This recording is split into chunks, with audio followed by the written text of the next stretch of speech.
Wow. I've read it, I don't know, 15 times. Wow. It's really heavy complicated. Oh, thank you.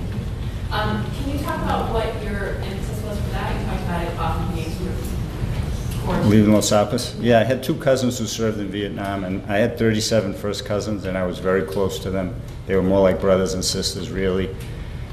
My father's parents lived downstairs from us and then next door to us for most of my childhood, and they were an Italian family, and they had 8 kids, and all those kids, all their spouses and all their kids came to their house every Sunday of my childhood.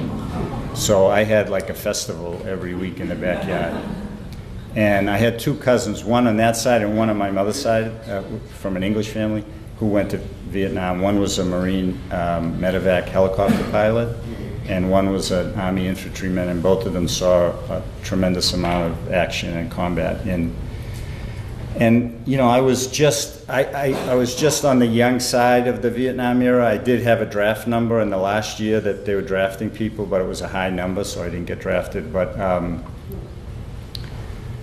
I knew these people very well, and I felt for what they had gone through, and I saw what happened to them when they came home. And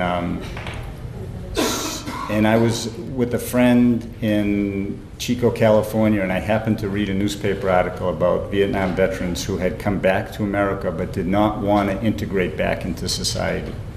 And they lived up in the mountains in the Sierras and really lived almost a primitive life. And I had been in the Peace Corps in Micronesia and lived a primitive life. And I put those 2 things together. I wanted to write about Micronesia. It was a tremendous experience for me. I wanted to have a character there, but I didn't want him to be a Peace Corps volunteer. And then I read that article in the course of writing the book, and so I made him a Vietnam veteran. So that's how that happened. And then he comes back to Revere, and that's part of my Revere thing.